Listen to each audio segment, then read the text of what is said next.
여기 남자는 아내가 사라졌죠. 추억을 떠올리는 남자.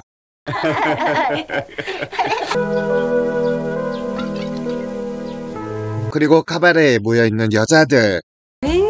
그놈의 시장 바구니 좀 놓고 다녀. 이게 시장에 갔다 왔다는 연막 작정이라는 걸 알아야지. 아이고. 춤은 못 춰도 좋으니까 젊은 사람을 골라봐. 예. 좀 멋지고 근사한 남자를 골라봐. 이러다 티분고사하고 웨이터도 바꿀 거야? 남자는 여자들을 상대하는 카바레 제비조. 아니, 그이가 오셨다고요? 내일까지 출장인데 하루 먼저 오셨나 봐요. 전 방향이 틀려요. 저쪽인데. 타시죠. 들어갑시다. 안 돼요. 제발 제 입장을 좀. 뭐 하는 거예요? 빨리 남편한테 가봐야죠. 지금쯤 목이 빠지게 기다리실 텐데. 다른 여자를 상대하는 남자. 남자는 부유한 여성을 노리죠.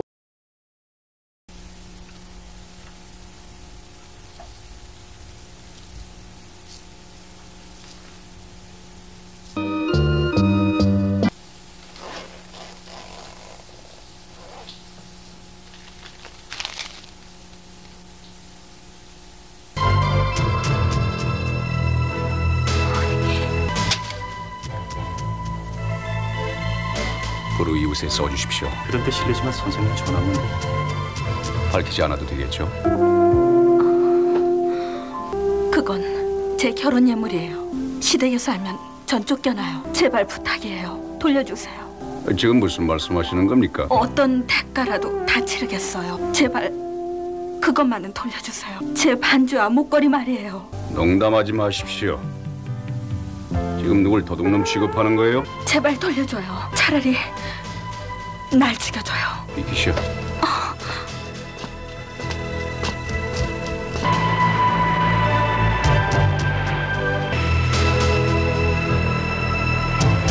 서울에서 오셨나요? 이렇게 앉아있는데도 마치 오랜 지우를 만난 느낌이 드네요. 처음엔 상처를 달래는 방법으로 춤을 배웠어요. 그런데 이젠 생활의 일부가 돼버렸어요. 외롭다거나 괴로울 때 원만히 자신을 위로할 수 있고 위안받을 수 있는 방법은 춤밖에 없으니까요. 그럼 이혼요? 네. 지금만큼만 남자를 알았더라도 아마 이혼녀라는 딱지는 붙지 않았을 거예요. 그땐 남편의 무관심이 애정의 결핍이라고만 생각했으니까요. 후회하지 않나요? 글쎄요. 솔직히 말한다면 때론 그렇다면 재결합도 가능했을 텐데요. 제가 원하지 않았죠. 왜? 난 이미 들고양이가 돼버렸거든요. 사회를 몰랐을 때는 혼자 사는 것이 정말 두려웠어요. 그런데 알고 보니까 이처럼 편한 생활이 없잖아요. 처음엔 친구들을 따라서 캬바레에 갔다가 제 얼굴이 따가워 도망 나와 버렸어요. 그런데 차차 그들을 이해하게 되더군요. 캬바레에 다닌다. 그 모든 것은 남편들의 책임이 크다는 걸 알게 됐거든요. 허구한 날 집안에 틀어박혀서 애들이나 보고 밥이나 해바치는 생활. 거기까진 통속적인 여자의 숙명이라고 해도요.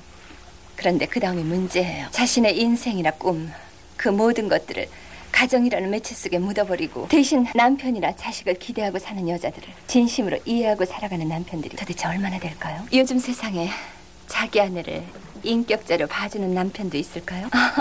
어머, 제가 그러면 흥분했나 봐요. 남자의 과거가 나오죠. 그런데 주니엄만 어딜 갔습니까? 차나 마시면서 의논을 해보도록 하자. 언니가 그런 사람이라고는 꿈에도 몰랐어. 집을 나갔어. 그것도 춤바람이 나서. 글쎄, 오빠가 살던 동네에 소문이 쫙 퍼졌더라니까. 언제 집을 나갔지? 벌써 일주일이 넘었어.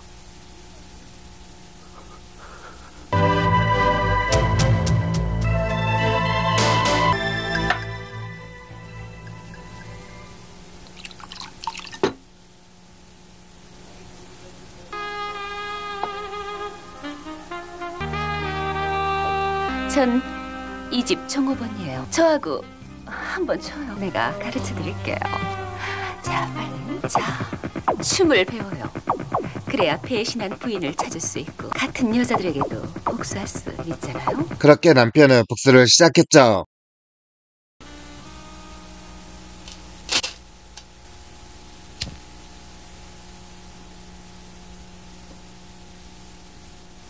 고마워요. 우정의 선을 넘지 않고 지켜주셨어요. 여자와 가까워지는 남자.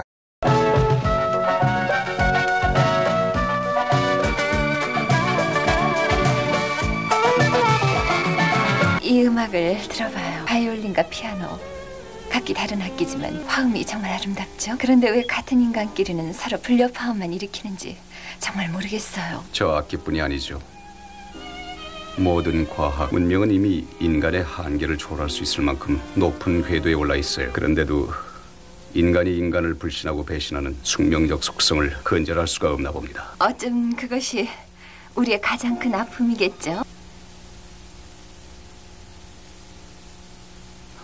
너무 덤비지 말아요. 먼저 듣고 싶은 말이 있어요. 여자가 너무 쉽게 옷을 벗을 순 없잖아요. 샤워부터 하세요.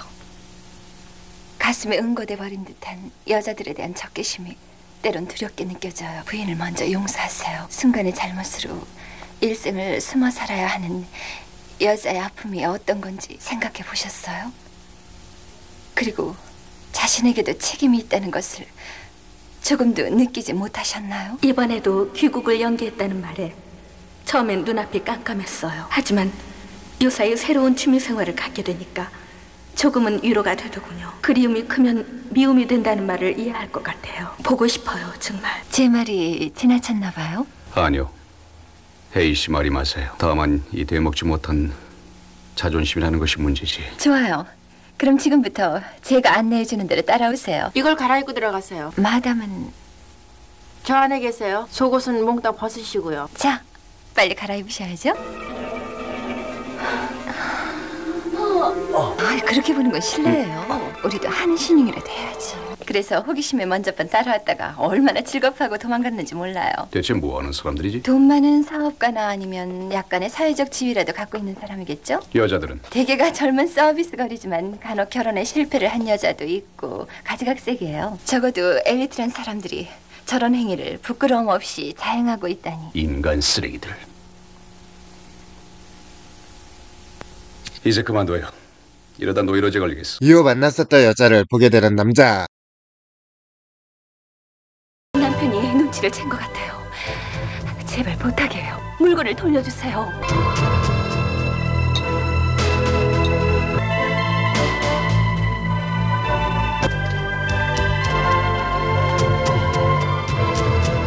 왜 우리는 괴로워해야 하며 슬퍼해야만 하는 거죠? 좀 더 넓게, 깊게 모두를 용서하고 이해하며 살 수는 없을까요? 이후 사라졌던 아내가 나타나죠.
이 방이에요. 글쎄 무슨 죄를 졌는지 몰라도 남편과 아들에게 죄를 졌다면서 전하지도 못하는 물건을 이렇게 사모으더니 뜨개질한 품삯으로 아들 물건 살 때가 제일 즐겁다고 하더니